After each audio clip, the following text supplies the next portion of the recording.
बहुत बहुत स्वागत है मैम।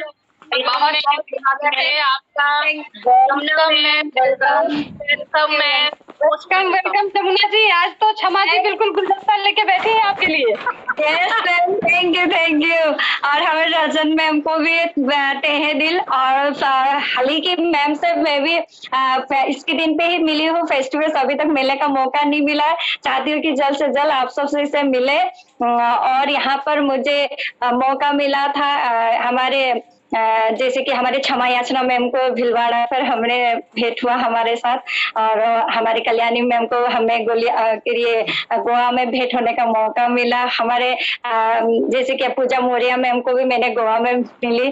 तो इस तरह से बहुत सारे आप सभी मैम सबसे हमारी रूबरू हुई, और तहे दिल सभी हमारे बहनों को जैसा लगता है कि आप मेरी बड़ी बहन हो और मेरे हाथ को पकड़ते हुए खींच रही है कि चलो मेरे साथ। तो मुझे ऐसा महसूस होता है, और मैं चाहती हूँ कि आप इसी तरह मुझे अपने साथ लेकर चलते रहे, क्योंकि लाइफ में मैंने बहुत कम ही अपने दोस्त बनाए, और ज्यादातर आप सभी में देखती हूँ कि मेरे बेस्ट फ्रेंड और मेरी बड़ी दीदी के रूप में। तो मैम सभी आपको भले मैं बहुत सारे मैम के नाम नहीं जानती हूँ, फिर भी अभी बहुत सबसे परिचय हो रहा है। जैसे कि हमारे कल्याणी मैम, क्षमा याचना मैम हो गया, और हमारा ये पूजा मौर्य मैम हो गया। सभी मैम सभी को तहे दिल धन्यवाद, क्योंकि आप सभी ने मुझ पर कुछ देखे कि चलो मैम की भी कुछ कहानियां सुन ले। इस मंच पर मैम को भी बुलाए, और हमारे कल्याणी मैम के लिए धन्यवाद, आपने मुझे मौका दिया। क्योंकि मैं छोटी सी इस मौके के बारे में बात करना चाहती हूँ। मेरे परिचय से भी पहले मैं उस मौके को बताना चाहती हूँ, क्योंकि हकीकत है ये 1 PM JR से एक जादूगरी प्रोग्राम हो रहा है, मिरेकल प्रोग्राम हो रहा है। क्योंकि हमारे इस मिरेकल प्रोग्राम में बहुत सारे कोर लीडर्स जो मिरेकल हमें शक्ति दे रहे हैं वो सारे आ रहे हैं। जैसे कि हमारे संकेत सर जी ने बोले थे इसी प्रोग्राम पे, संकेत सर ने बोले थे कि आप लोग थोड़ा सा एनालाइज करें। आप महिलाएं जो भी हो, सपने बहुत बड़े सपने देख सकती हो, ये आप सपने ये भगवान की देनी है। तो हमने वो सपना देखा, बचपन से ही देखा था। फिर भी एक ऐसा इच्छा था कि मुझे भी ये प्लेटफॉर्म मिले, जबकि हमारे BC छाबड़ा जी के तहे दिल, हमारे आदरणीय BC छाबड़ा जी को तहे दिल धन्यवाद कि हम महिलाओं के दर्द को, प्यार को, सपने को कहने के लिए प्लेटफॉर्म तैयार करने के लिए सर को तहे दिल धन्यवाद। क्योंकि हमारे जो दर्द है, हमारे जो प्यार है, हमारे सपने हैं, हम किसी को कह नहीं पाते, किसी से भी शेयर नहीं कर पाते, जबकि सर ने हमें शेयर करने का मौका दिया। और साथ ही जो संकेत सर ने बोले थे कि हमें एक मंत्र दिए थे, जैसे कि बोला जाए 5x5, हमें एक मंत्र दिए थे सर, 5x55। तो मैंने उस मंत्र को इस प्लेटफॉर्म में सुनने के बाद मैंने सोचा कि वो कब यूज करूं, कब मैं यूज करूं जब मुझे वो सारे कुछ मिल जाए। तो मैंने समय लिया। तो मुझे लगा कि जिस दिन समय आएगा, जिस दिन मुझे लगेगा कि हाँ मुझे ये चीज करना है, इस फॉर्मूला को अपनाना है, तो मैंने डिसीजन लिया। ये आपका मार्च को 5 तारीख को ही मैंने डिसीजन ली कि देखते देखते देखते 100 दिन होने जा रहे हैं इस प्लेटफॉर्म को तैयार हुआ। तो 100 दिन पर भी मेरा नंबर कब आएगा, मेरा सपना था कि मेरा नंबर कब आएगा। तो मैंने सोचते हुए सोचा कि नहीं, जितना स्ट्रगल यहाँ पर इतनी महिला अपने सपनों को बता रही है, अपने स्ट्रगल को बता रही है, शायद मेरा स्ट्रगल छोटा होगा, इसलिए मेरा नाम नहीं आ रहा है। तो मैंने एक बार सोचा कि कल्याणी मैम से भी बात कर लो, फिर नहीं करना है, जब मेरा नंबर आएगा जरूर से मुझे कॉल आएगी और मुझे इस प्लेटफॉर्म में बोलने का मौका मिलेगा। तो मैंने फिर सोचा कि 5 तारीख को डिसीजन लिया कि मैं इस फॉर्मूला को अपनाऊंगी। बस लगातार 5 दिन मैंने 55 बार लिखी, मैं काबिलियत लीडर हूँ, मैं एक काबिल लीडर हूँ, मैं एक काबिल लीडर हूँ, मैं एक काबिल लीडर हूँ। लिखते लिखते लिखते लिखते आज मुझे मौका मिला। अप्रैल 5 तारीख को मेरा इस प्लेटफॉर्म में कुछ मेरे सपनों के बारे में, मेरे बीते हुए कल के बारे में बताने का मुझे मौका मिला। इसलिए मैं संकेत सर को तहे दिल धन्यवाद कि सर हमारे आत्मा की आत्मा की चाबी बन रहे हैं। हमारे आत्मा पे जो छुपा हुआ है उसे निखारने का मौका दे रहे हैं। ये हकीकत बात है, आप लोग एनालाइज करें और सर के 5x55 फॉर्मूला को जरूर से अपनाएं हमारे महिलाएं। वो सारी बातें हकीकत होती है।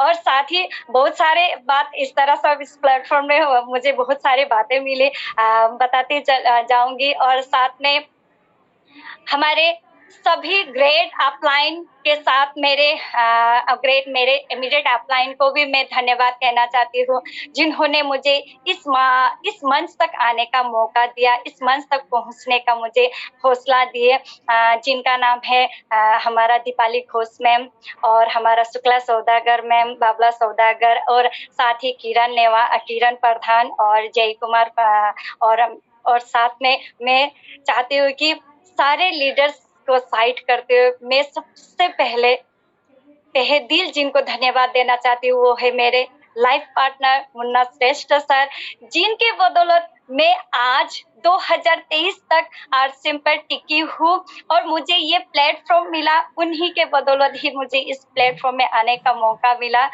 उनको तहे दिल धन्यवाद दे रही हूँ, सारे लीडरों को तहे दिल धन्यवाद दे रही हूँ। साथ ही मेरा परिचय जमुना श्रेष्ठ, मैं असम डिगबोई से रहने वाली हूँ और मैं भी एक छोटी सी मध्यम परिवार से ही बिलोंग्स करती हूँ। मेरा जन्म 1990 को हुआ था और साथ ही पापा की बात कहे तो पापा एक कोल इंडिया सर्विस से रहे और छोटी सी सर्विस थी, तो हमारा सारा परिवार को गुजारा बहुत बढ़िया से कर रहे थे पापा।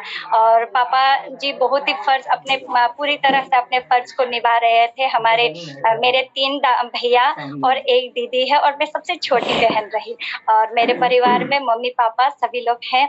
आज के दौर पे सभी फैमिली जॉइंट फैमिली है और साथ ही मेरा इस तरह से बचपन चलता गया और भैया सबको छोटी सी गवर्नमेंट स्कूल में पढ़ने का मौका मिला, पर मुझे अच्छा स्कूल प्राइवेट हो भी अच्छा स्कूल में मुझे पढ़ने का मौका दिया, क्योंकि मैं सबसे छोटी थी, सबकी लाडली थी।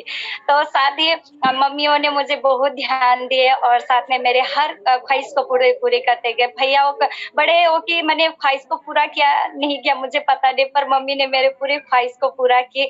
तो आगे बढ़ते हुए मैंने पढ़ाई करती गई और साथ ही मेरी पढ़ाई देखा जाए तो मैट्रिक तक ही की और पढ़ाई पे थोड़ा कम मन लगता था। छोटी थी तभी बहुत बढ़िया पढ़ पा रही थी। हाई सेकेंडरी ये हाई स्कूल तक पहुंचने के बाद में थोड़ा सा मेरा पढ़ाई लो होते गया, क्योंकि घर की थोड़ी सी जिम्मेदारी रही, क्योंकि घर हमारा 2 हो गया था, क्योंकि पापा ड्यूटी करते थे, पापा का साथ पढ़ाई जो कर रहे पापा का साथ रहना पड़ा और गाँव पे मम्मी भाभी दीदी सब रहने लगी, तो घर का सारा काम काज भी मुझे ही करना पड़ा था। मौका इतना थैंक्स है कि मुझे सारा कुछ सीखने का मौका मिला। उसी बीच पर पढ़ाई थोड़ी सी कम हो गई थी, पढ़ाई थोड़ी सी कम हो जाने के वजह से मैं मैट्रिक तक ही पढ़ पाई।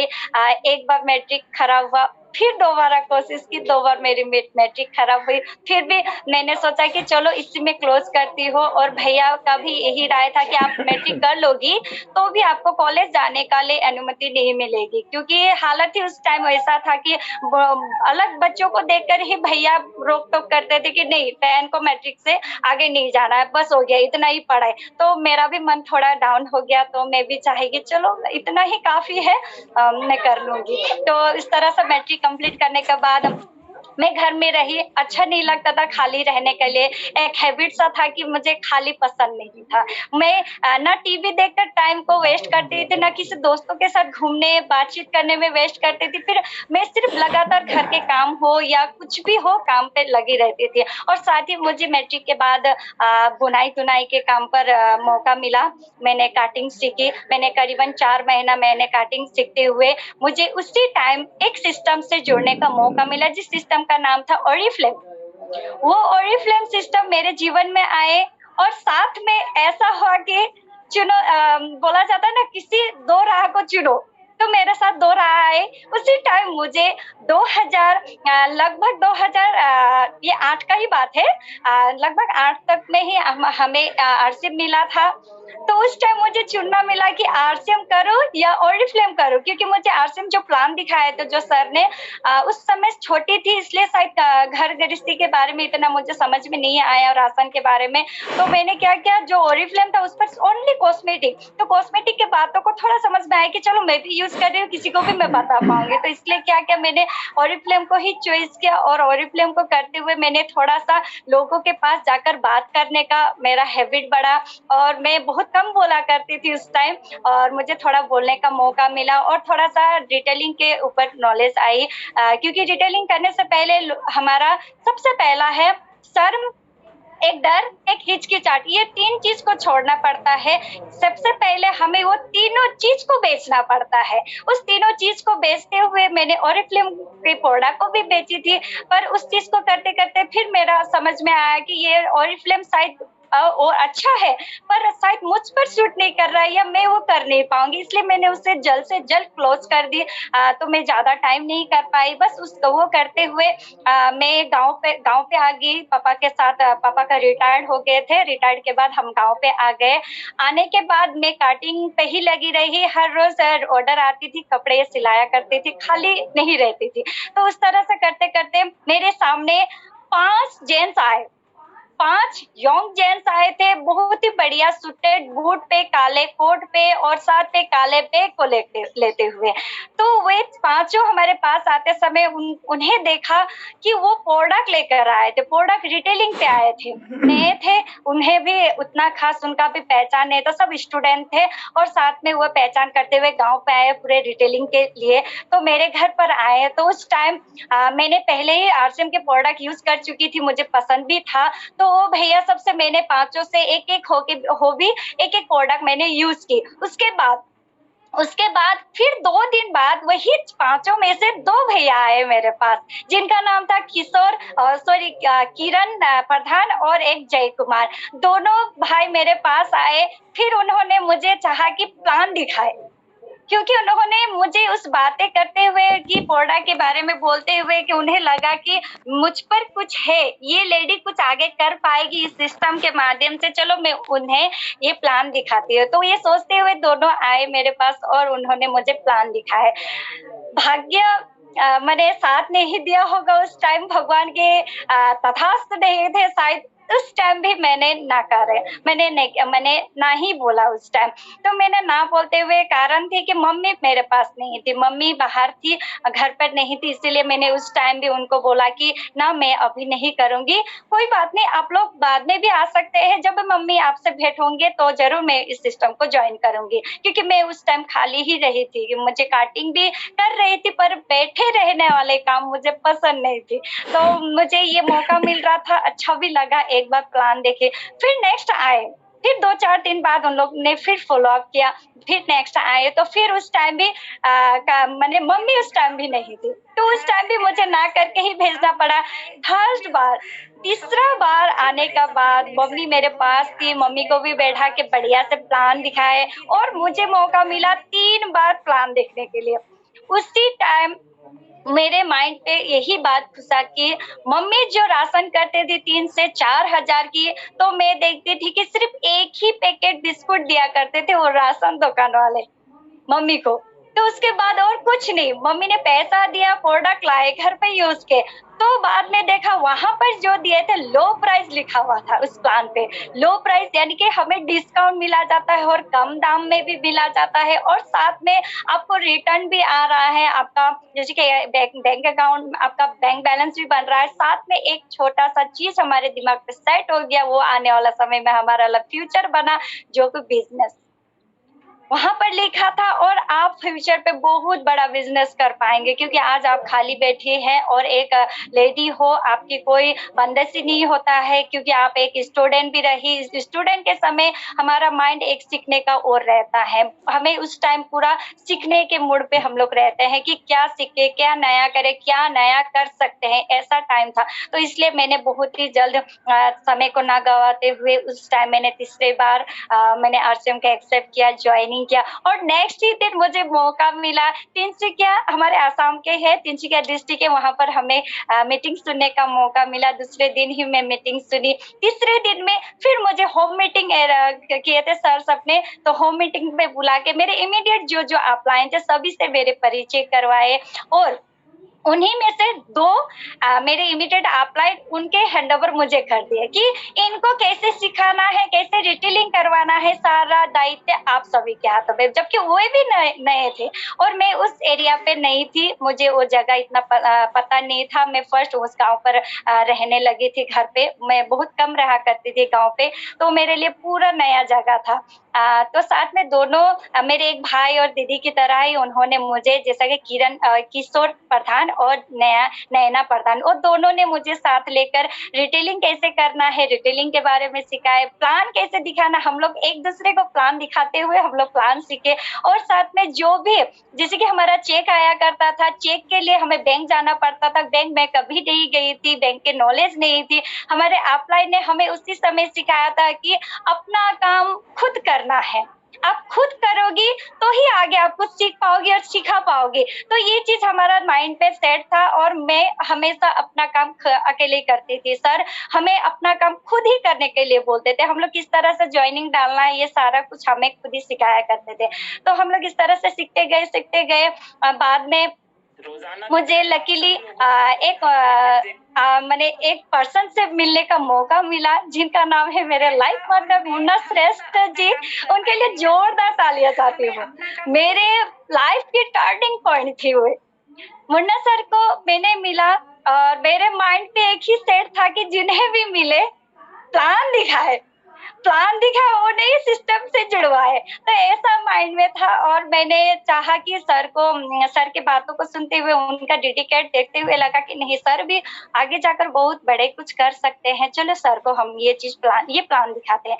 तो मैंने देखा कि सर को अगर हम प्लान दिखाए तो नहीं बनेगा, मुझसे नहीं होगा, तो मैंने थर्ड पार्टी अप्लाई की। तो मैंने थर्ड पार्टी अप्लाई करते हुए मैंने सर को मैंने हर बार जो भी मीटिंग हुए मैं सर को मीटिंग में इनवाइट करती थी, सर को बार मीटिंग पे लेकर जाती थी। और सर को उसी दौरान मैंने ओपन चेंज करवाई, उनको आईडी बनवाने के बाद सर आईडी बनाए और साथ में मेरे साथ मीटिंगों पे जाया करते थे। और मौका मिला हमें राजस्थान भीलवाड़ा विजिट करने का। 2000 ये आपका करीबन 9 को है। मेरा ऐसा तो ज्वाइनिंग मेरा 8 को ही हो चुका था और 2009 को हमें मौका मिला कि राजस्थान भीलवाड़ा जाने के लिए। उस टाइम हमारा वहाँ पर एकेडमी प्रोग्राम फर्स्ट टाइम था, तो एकेडमी प्रोग्राम में हमें जाने का मौका मिला। सर उस टाइम सर के जॉब से, मतलब सर एयरसेल ऑफिस में करते थे, उन्हें छुट्टी नहीं मिली तो सर नहीं जा पाए। हम गए, हमारे पूरे टीम के साथ हम गए। वहां से आने के बाद और सर को फिर मैंने एक बार यहाँ पर हमारा तिनसुकिया डिस्ट्रिक्ट जोरहाट में मीटिंग हुआ था, जहाँ पर हमारे आदरणीय पीसी छाबड़ा जी आए थे। मेरे सर बोलते हैं कि भाग्य चेंज छाबड़ा, हकीकत है मेरे भाग्य चेंज करने वाले सर ही हैं, क्योंकि मेरे हस्बैंड को उस टाइम हमारी शादी नहीं हुई थी, बस हम लोग बिजनेस के तौर पे ही पहचान थे। तो सर को मैंने वहां पर लेकर गई। जब हमारे बीसी छाबड़ा जी के मीटिंग जब सर ने सुने, जब वहां पर एक चूड़ी वाली औरत भी आकर बोल रही कि लाखों का इनकम, एक बच्ची स्टूडेंट आकर के बोल रही कि हजारों का इनकम, तब जाकर सर का माइंड चेंज हो गया। तब जाकर सर बोले कि टारगेट। पहले तो मुझे बहुत नेगेटिव करते थे कि टारगेट आप लोग क्या टारगेट रटे हुए, क्योंकि मुझे पता नहीं था कि उन्हें भी टारगेट से उन्हें भी एलर्जी हो चुकी है, क्योंकि उनका जो एयरसेल का ड्यूटी था वहां पर हमेशा टारगेट बढ़ के टारगेट आया करता। तो सर सोचते थे कि मैं जो टेंशन से गुजर रहा हूँ मैम वो टेंशन से ना गुजरे, इसलिए मुझे टारगेट से बाहर ही रखते थे। तब जब मैंने उस मीटिंग पर लेकर गए तो वहां से आने के बाद में तब पता चला कि सर को भी हाँ, सिस्टम में अगर टारगेट हम लोग कंप्लीट करते हैं तो हमारा भविष्य बनता है, पर नौकरी में टारगेट कंप्लीट करते हैं तो किसका टारगेट कंप्लीट होता, भविष्य चेंज होता, मालिक का होता, हमारा नहीं। तो उस दिन पता चला सर को कि मालिक बनना है तो सिस्टम से हमें टारगेट कंप्लीट करना पड़ेगा। तो हम लोग लगातार अपने टारगेट को कंप्लीट करते गए। टारगेट कंप्लीट करने का और मेरा इस सिस्टम से जुड़ने का एक ही मकसद रहा कि मुझे स्टेज बहुत पसंद थी। मैं स्टेज से और ट्रॉफी से बहुत प्यार करती थी, क्योंकि स्कूल में भी जब खेल कूद हुआ करता था तो मैं स्पोर्ट्स पे सिर्फ ट्रॉफी के लिए ही खेलती थी, फर्स्ट सेकंड के लिए नहीं। मुझे ट्रॉफी चाहिए था और मुझे एक मेरा हॉबी था, मुझे पसंद है कि मुझे डांस करना, तो मैं डांस भी करती थी, तो एक मात्र सिर्फ स्टेज के लिए, वो भी मेरा कोई शौक नहीं, करती थी पर स्टेज मिलेगी इसी के लिए मैं डांस किया करती थी। तो इस तरह से मुझे स्टेज और ट्रॉफी की बहुत चाह थी, तो मैं लगातार हम लोग दोनों मिलकर ही सिस्टम में जो भी समय होता था सर समय देते थे, तो उस टाइम हम लोग टारगेट को कंप्लीट करते गए, ट्रॉफी भी ली, बहुत सारा जगह हम लोग ने स्टेज में बोलने का भी मुझे मौका मिला। तो इस तरह से करते हुए हमारी जर्नी चल रही थी और साथ ही 2010 दिसंबर 15 को मौका मिला हमारा मैरिज का। हमारा लव मैरिज है, उस 15 दिसंबर 15 को हमारी शादी हुई। तो शादी से पहले भी मैं सर को मंगनी हुई थी हमारी, मंगनी हुई थी। तो मंगनी के बाद ही मैंने सर को फिर आरसीएम विजिट करवाई थी, आरसीएम वर्ल्ड, जो 2010 की बात है। तो 2010 ये जून जुलाई की इस तरह की बात थी। उस टाइम में भी आपका एकेडमी प्रोग्राम चल रहा था, तो उस एकेडमी प्रोग्राम में लेकर गई थी और सर को वहां से लेकर आने के बाद में सर पूरा चेंज और बोले कि मुझे एयरसेल नौकरी नहीं करना है। तो मैंने भी बोला कि समझ में आया, अभी हम बार बार क्यों बोल रहे थे, नौकरी को थोड़ा सा साइड में रख के अब थोड़ा बिजनेस को भी ध्यान दे, क्यों बोल रहे थे, इसी के वजह से। तो यही माइंड चेंज करने के लिए ही मैंने उन्हें एकेडमी प्रोग्राम के लिए राजस्थान भीलवाड़ा आरसीएम वर्ल्ड लेकर गई थी और वहां से आने के बाद में हमारा जीवन पूरा चेंज हो गया और हम लोग तुरंत ही मैरिज कर ले, क्योंकि फील्ड पे सभी को पता है रोक टोक आती है ना, पीछे वाले भी बोलते हैं, आगे भी बोलते हैं। हम लोग उन्हीं के बीच से साइड से निकलते हुए गुजर गए और मेरा वही था कि मैं बोले कि मुझे बिजनेस करना है, तो एक ही चीज है, हमारा रास्ता है, हम लोग मैरिज कर लेते, हम लोग शादी कर लेते, उसके बाद हम लोग मिलजुल के बढ़िया से हम लोग बिजनेस कर पाएंगे। तो जल्द से जल्द मेरा 20 साल ही था उस टाइम, तो 20 में ही मेरा शादी हो चुका था और सर भी 24-25 के ही थे, हम लोग बहुत छोटे ही थे उस टाइम। तो जल्दी शादी हुई हमारी। तो बाद में शादी हो जाने के बाद में हमारा एक बहुत बड़ा हमारा जीवन में खुशी आई, साथ में दुखी भी आई। 2011 को मेरा मेरा बड़ा बेटा जय श्रेष्ठ, जिनका नाम भी मैंने बहुत प्यार से जय रखा, जय श्रेष्ठ मेरे लाइफ में आया, मेरा बड़ा बेटा। और साथ ही एक बड़ी तूफान भी आई हमारे जीवन में, जो था आरसीएम क्लोजिंग। 11 पे हमारा आरसीएम क्लोजिंग हुआ था, खुशी भी थी, गम भी थी, फिर भी हम लोग उस समय को हंसते हुए पार करते गए, क्योंकि हर बार हमें सुनना मिलता था। और जब हम एकेडमी प्रोग्राम में गए थे, हमारे आदरणीय टीसी छाबड़ा जी के लिए तहे दिल ताली चाहती हूँ, तहे दिल उन्हें नमन करती हूँ, जिन्होंने बार बार हमें ये संकेत दिए थे कि आप सभी के आगे एक बहुत बड़ा तूफान, एक चुनौती आएगी, जिस चुनौती को आप लोग अगर पार कर लोगे तो आपका भविष्य बड़ा उजागर हो जाएगा। अगर आप उस चुनौती से पीछे आ जाओगे तो आप वहीं के वहीं रह जाएंगे। यही चीज मेरे माइंड पे सेट थी और मैंने उस टाइम अपने मन को संतुष्ट किया और सर को भी बोले कि सर आप कुछ भी नहीं करना, ना आपको कहीं बाहर नौकरी करना है, ना किसी बिजनेस को करना किसी उस टाइम, जबकि उस टाइम हमारे पास बहुत सारे बिजनेस आए, multi level marketing, direct selling बहुत आए, फिर भी हमने कभी भी उस बिजनेस पे जाने का इच्छा नहीं जताया। और फैमिली वाले को भी मैं बहुत दिल मम्मी पापा को भी धन्यवाद कहती हूँ, क्योंकि उन्होंने उस समय हमें बहुत सपोर्ट किया। 3 साल हमारा बहुत स्ट्रगल चला, बहुत कष्ट हमें झेलना पड़ा, क्योंकि सर की भी नौकरी नहीं थी, कोई काम काज नहीं था। तो हमने भी बाहर किसी काम को करने नहीं दिया, क्योंकि अगर कहीं काम कर लेते तो सर का माइंड फिर बाहर चला जाता, इसी के लिए हम सिर्फ आरसीएम पे टिकाए रहे। जबकि हर रोज हम लोग देखते थे कि अनशन पे क्या क्या हो रहा है, दिल्ली पर क्या हो रहा है, कौन क्या कर रहा है, कैसे हमारा ये सिस्टम फिर दोबारा स्टार्ट होगा, तो लकीली हमें मौका मिला। जो हम लोग घर बैठे बैठे चिंता कर रहे, तो सोचिए अनशन में बैठे हुए सर लोगों को कितना स्ट्रगल सहना पड़ा। तो हम लोग घर बैठे बैठे इंतजार कर रहे थे और लकीली हमें मौका मिला 2013 को। यहाँ 2013 को फिर हमारा new fresh RCM RCM 2 start हुए। तो न्यू फ्रेश आरसीएम 2 स्टार्ट होने के बाद फिर हम लोग इस सिस्टम को जुड़े। तो उस सिस्टम को जुड़ते हुए बढ़िया से सभी जितने भी हमारे लाइफलाइन थे सभी को लेकर हम लोग स्टार्ट किए। फिर एक नया तूफान फिर स्टार्ट हो गया हमारे जीवन में, फिर एक नया तूफान आया, जबकि इतनी बड़ी हमें रॉयल्टी के मुकाम पे हम लोग पहुंचने वाले थे। उस टाइम हमको फिर बिजनेस को क्लोज करना पड़ा, क्योंकि अपलाइन की बातें लोग हमें हमेशा अपलाइन सिखाया करते थे कि अपलाइन से सुनो कैसे कैसे कैसे, डाउनलाइन को बताओ वैसे वैसे, बीच में कमाओ पैसे। तो यही बात दिमाग पे सेट थी और हमने एक वर्ड भी नहीं बोला, थोड़ा सा भी झिझक नहीं किया। वो रॉयल्टी हो या कोई भी पोजीशन में हम लोग पहुंचे, फिर भी अपलाइन की बातें सुनी। जीरो से हम लोग ने स्टार्ट किया 2014 से। फिर वो 14 से स्टार्ट करने के बाद में तुरंत ही हमें 2 साल में रॉयल्टी हमें पहुंची। हमने 3 से 4 ऐसा करते करते हम लोग 8% तक हम लोग रॉयल्टी कंप्लीट किए। और साथ में फिर हमें 2019 में मौका मिला टेक्निकल का, और टेक्निकल हमने 2019 में लिया। और साथ ही 1% टेक्निकल लेने के साथ एक और बड़ी तूफान आ गई हमारे जीवन में। फिर एक बड़ी तूफान आई जिनका नाम है कोरोना।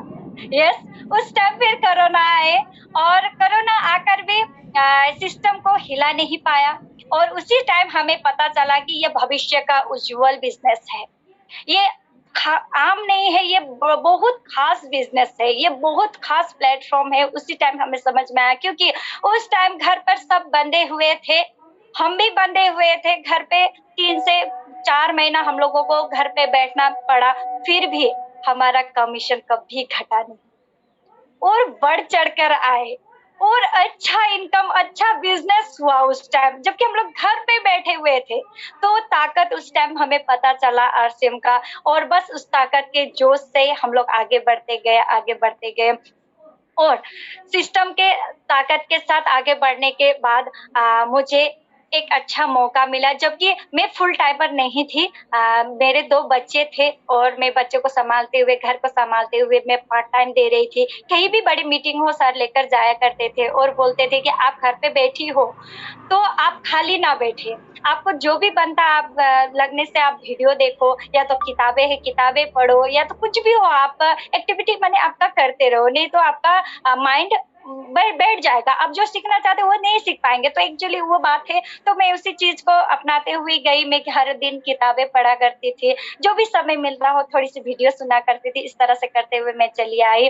और साथ में बड़े बड़े मीटिंग पे और हमें गोवा भी ट्रिप करने का मौका मिला न्यूट्रीचार्ज से। तो इस तरह से हम हमारे जीवन में जितना भी हमने ट्रिप मिला, हमें जितना भी हम घूर पाए सिर्फ एकमात्र आरसीएम से ही घूर पाए। जितना भी हमें अच्छा माहौल, अच्छा संस्कृति, अच्छा सुनना बोलना मिला, सब आरसीएम से ही मिला, सब हम आरसीएम से ही सीखे। क्योंकि संगत अच्छी तो रंगत अच्छी, है ना। तो हम संगत अच्छे करते थे और संगत अच्छे के साथ ही हम इस जर्नी को चलते गए। और साथ में मुझे एक बहुत ही बढ़िया शानदार मौका मिला। मैं अपने घर से बाहर निकल पाई और अपने लिए कुछ कर पाई। मेरा जो पहचान कहीं ना कहीं दबा हुआ था, कहीं ना कहीं मैं विलुप्त हो रही थी, जब ना श्रेष्ठ पहचान नहीं रही थी कोई, तो उसे पहचानने का मौका मिला मुझे 2000 ये आपका 23 पे ही। जैसे कि 23 पे हमारा ये हाइजीन कैंप स्टार्ट हुआ फरवरी पे, सॉरी ये 22 पे। तो 2022 पे फरवरी पे हमारा जो हाइजीन कैंप स्टार्ट हुआ, बस मुझे उस कैंप पर जुड़ने का मौका मिला। मैं लगातार थर्सडे मीटिंग पे रहा करती थी, थर्सडे मीटिंग पे रहते मैंने कैंपेनिंग सीखी। बस स्टार्टिंग मैंने कैंपेनिंग से किया। मैंने जो भी हुआ, पहले सबसे पहले मैंने अपने अड़ोस पड़ोस को, गाँव की लेडीज को बुलाई, तो गाँव के लेडीज से ही मैंने घर से ही हाइजीन कैंप स्टार्ट किया। तो वो करते करते करते जब बढ़िया सा रिटेलिंग स्टार्ट हुआ मेरा, रिटेलिंग करने के बाद देखा गया कि मौका बोलते हैं ना लोग, ऊपर वाले के भरोसा, हम लोग अगर ऊपर वाले के ऊपर विश्वास रखते हैं तो ये हकीकत होता है। यस, मुझे पीक्यूसी से ही मुझे निर्जरा का ऑफर आया मैम। मुझे निर्जरा का कॉल आया कि मैम आपका निर्जरा क्वालिफाई आप कर सकते हैं, आप रजिस्टर जल्दी से करिए, आपका टारगेट कंप्लीट हो चुका है, ऐसा मुझे कॉल आया। तो मैंने सोचा कि हाँ, प्रोडक्ट सेल कर ही रही हूँ, हाइजीन कैंप भी कर रही हूँ, चलो मैं कर सकती हूँ। तो ऐसा करते हुए मैंने निर्जरा को रजिस्ट्रेशन किया और लगातार करती हुई सीखती गई। 3 से 4 सेशन को मैंने पार किया। बस उस टाइम ऐसा था कि मैं बच्ची छोटी थी तो बाहर इतना निकलना नहीं होता था। घर से ही अड़ोस-पड़ोस से मैं डिटेलिंग कर रही थी, तो मुझे थोड़ा टारगेट कंप्लीट करना मुश्किल पड़ा। तो मैं टारगेट को कंप्लीट नहीं कर पाई, तो मैंने प्रियंका मैम से, मेरे प्रियंका मैम के लिए भी बहुत दिल से नमन चाहती हूँ, जिन्होंने हमें इतना अच्छा, मैम ने भी प्लेटफ़ॉर्म दिया कि किशोर ये कोई नाम नहीं है, है ना? हमारे आत्मा की चाबी है, हमारा एक पहचान है, एक हमारा खुशी है। तो ये सारा चीज़ हमें निखारने का मौका दिया मैम ने। तो मैम से मैंने बोली कि मैम बच्ची छोटी है, मैं बाहर इतना निकल नहीं पाती हूँ, मैं ये टारगेट कंप्लीट नहीं कर पाती हूँ, मैं क्या करूँ मैम? तो मैम ने बोला कि ज़रूर से आपने पीक्यूसी नहीं किया है मैम, तो आप बेझिझक, ये तो शुरुआत ही है, ये निर्जरा तो शुरुआत है, शुरुआत सबसे फर्स्ट मीटिंग है। आप कोई चिंता ना कीजिए, आप बढ़िया से आपकी ये पीक्यूसी आप अटेंड करें, पीक्यूसी रजिस्ट्रेशन करने के बाद आप बढ़िया से सीखते हुए इस ये निर्जरा को आप बाद में सीखिएगा। तो ऐसा करते हुए मैंने क्लोज किया। तो फट से मैंने क्लोज करने के बाद में ये क्या आपका पीक्यूसी मैंने रजिस्ट्रेशन की। रजिस्ट्रेशन करने के बाद मेरा पीक्यूसी स्टार्ट हुआ और पीक्यूसी कंप्लीट की मैंने। तो मुझे मौका मिला 2023 जनवरी 24 को ये खूबसूरत शानदार ब्लेजर की हकदार बनी मैं। ये मेरा एक सम्मान है, ये कपड़ा नहीं है, कोई कपड़ा नहीं है, ये मेरा सम्मान है। मैं मानती हूँ कि मेरे ये सिर का ताज है, मेरा ये एक नाम है। आज इसी पीक्यूसी की वजह से है जमुना श्रेष्ठ कौन है पहचान रही है सभी, और ये स्क्रीन के वजह से, ये जूम मीटिंग के माध्यम से मुझे आज पहचान मिल रहा है।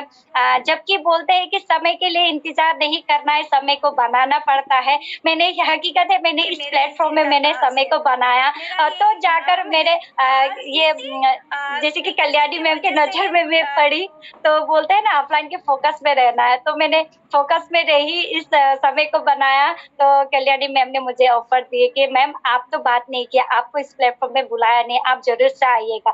तो मैम ने मुझे डेट दी, तो मुझे भी इस प्लेटफॉर्म में बोलने का मौका मिला।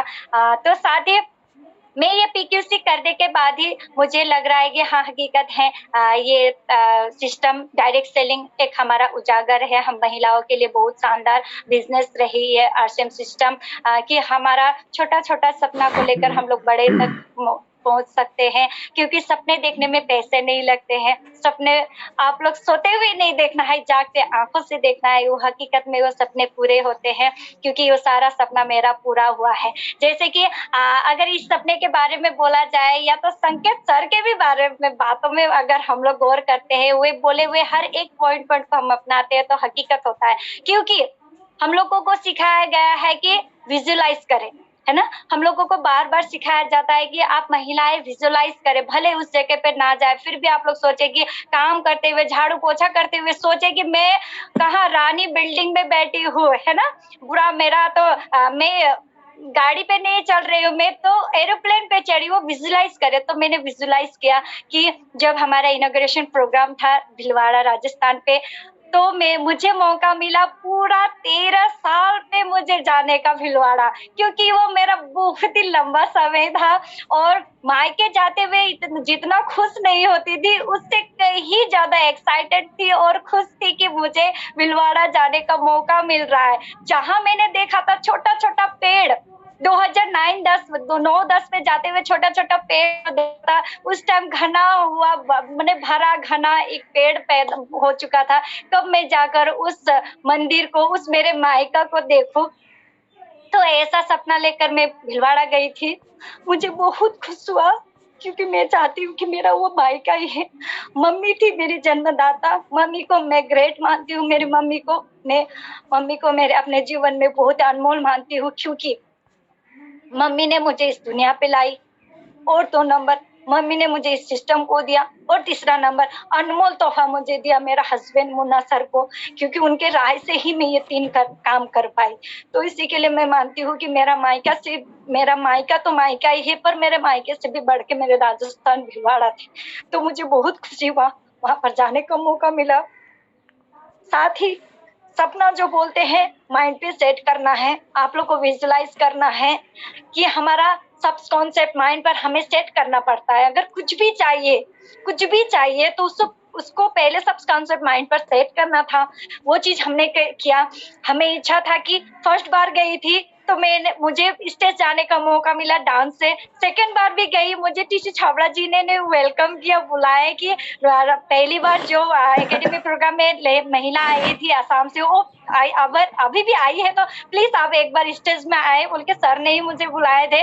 तो इस बार भी मुझे इच्छा था कि मैं रैंप वॉक करते हुए भी हो, मुझे पेन लेकर नहीं, रैंप वॉक करने से भी मैं खुश रहूंगी कि मुझे स्टेज मिला। तो रैंप वॉक करने के लिए मैंने हस्बैंड वाइफ की टारगेट कंप्लीट करनी चाहिए, वो थोड़ी सी टारगेट कंप्लीट नहीं हो पाई। थोड़ा सा निराशा था मन पे भी कि मुझे स्टेज प्रोग्राम नहीं मिलेगा। तो मैं ये सोचती हुई कोई बात नहीं, चलो जो भी होता है अच्छा कले, हमेशा सोचती थी कि जो भी होता है अच्छा कले होता है, यही मन पे लेकर चल रही थी। तो उस टाइम भी मैंने सोचा कि चलो जो भी होता है अच्छा कले होता है। और भाग्यशाली हूँ कि मुझे कॉल आया भिलवाड़ा से, कंपनी से कॉल आया कि मैम आपने मैसेज किया है कि मुझे स्टेज प्रोग्राम की बात चल रही थी, तो स्टेज प्रोग्राम करने के लिए आपने मुझे मैसेज किए बोल के इस तरह से हमें कॉल आए। तो हमने बोला कि ऐसा तो बात नहीं है सर, मैंने तो ऐसा कोई मैसेज नहीं किया ना। मैम आप जमुना श्रेष्ठ बोल रही है ना बोल के बोले। हाँ सर, हाँ मैं जमुना श्रेष्ठ बोल रही हूँ बोली। तो साथ में सर बोले कि नहीं सर, नहीं मैम आपने तो मैसेज किया है। तो मैंने बोला कि कोई बात नहीं सर, जरूर से प्रोग्राम करेंगे, ठीक है सर, मुझे क्या करना है। तो मुझे वो मौका मिला तो मैं उस मौके को हाथ से जाने नहीं दिया। और हकीकत है कुछ भी चीज होए तो आपके भविष्य से जुड़ा होता है। तो उस टाइम मुझे एक वीडियो भेजने बोले, जबकि मैंने इतनी शादी के बाद मैंने कोई डांस प्रोग्राम नहीं किया था कोई स्टेज पे, पर भविष्य के लिए जुड़ा हुआ बात है बोल के शायद मुझे एक बार मौका मिला।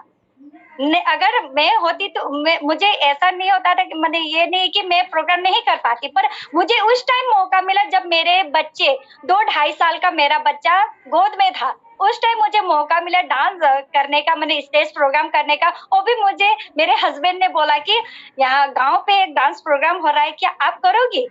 तो सर ने मुझे ऑफर किया कि आप क्या करोगे। हमने बोला कि क्या बोल रहे हैं, बच्चा इतना छोटा है, इस टाइम मुझे डांस करने के लिए बोल रहे हैं। तो सर ने बोला कि क्या बात है, क्यों नहीं कर सकते हो, बच्चा तो क्या हम लोग भी ले सकते हैं, हम लोग भी संभाल सकते हैं, पर आपको प्रोग्राम ही तो करना है, चलो मौका मिल रहा है कर लो ना एक बार। तो मैंने बोला कि चलो ठीक है, आपको इच्छा है तो चलो आपकी इच्छा को पूरा करते हैं। तो मैंने उस डांस प्रोग्राम को, मेरे कुछ समय ज्यादा ले रहे हो क्या मैम? थोड़ा सा समय मैंने डांस प्रोग्राम किया था। अच्छा लग रहा है आपकी बातों को। Thank you. उस डांस प्रोग्राम को मैंने उसी दिन किया और वहां से मेरा इस बीच में कोई डांस प्रोग्राम नहीं हुआ। उसी डांस प्रोग्राम की वीडियो ही मुझे आज काम में आई मैम। तो मैंने वो वीडियो ही, सर ने क्या बोला, हाँ आपका तो एक वीडियो है, चलो वही वीडियो को भेज देते हैं। तो तुरंत ही सर ने देर नहीं करते हुए उस वीडियो को सर ने भेज दिया और सिलेक्शन पे हमारा नाम आ गया। तो मैंने बोला था कि हमारा कपल डांस है, तो मैं लकीली राजस्थान भिलवाड़ा पर जाकर मुझे इस बार भी डांस प्रोग्राम करने का मौका मिला हस्बैंड के साथ ही। तो मैं बहुत खुश रही, क्योंकि मायका जाते हैं तो हम लोग इंजॉय करते हैं, खुशियां मनाते हैं, मिठाई खाते हैं ना। हकीकत है मैंने सारा इंजॉय किया। मैंने उस टाइम ना घर के बारे में सोचा, ना बच्चों के बारे में सोचा, ना इधर उधर बिजनेस के बारे में सोचा। बस मेरा माइंड में था कि मुझे बस इंजॉय करना है, जितना खुशी मुझे होता है बस यहाँ 2-3 दिन जो रहूंगी मैं पूरी खुशी मना कर जाऊंगी। तो इस तरह से मेरा जर्नी रहा। मैं सीखती गई और आगे भी सीखती रहूंगी। मेरा जीवन आरसीएम के लिए है। मेरे साथ मैं तो पार्ट टाइम दे रही हूँ, पर मेरे हस्बैंड पूरा फुल टाइम है, वो बहुत ही बढ़िया से इस सिस्टम को कर रहे हैं और मेरे सपने को अपने सपने की तरह अपने आंखों से देखते हुए पूरा सारा सपना को पूरा कर रहे हैं वो और साथ ही मेरे पूरा फुल परिवार को भी मैं धन्यवाद कहना चाहती हूँ जिन्होंने मुझे पूरा सपोर्ट दिया और साथ ही महिलाओं से इतना कहना चाहती हूँ कि बिजनेस फैमिली का बिजनेस है क्योंकि पोर्डा की फैमिली का है, तो बिजनेस भी फैमिली का है। आप लोग जरूर से अपने फैमिली को इन्वॉल्व करें क्योंकि फैमिली का ताकत ही अलग होता है। एक आदमी करेंगे तो कुछ नहीं होगा, अगर आप लोग 2 करेंगे तो बढ़िया से होगा, अगर पूरा फैमिली करेंगे तो झक्कास होगा। इसी के लिए आप पूरा फैमिली को लेकर करें और क्या कहो, मेरे बात को शायद इतने में विराम करना चाहती हूँ और साथ में मेरे जितने भी मेरे ग्रेट अपलाइन मेरे हमारे टीम से है, जैसे कि हमारा NH खान सर और अवधेश सर और जितने भी कलकत्ता के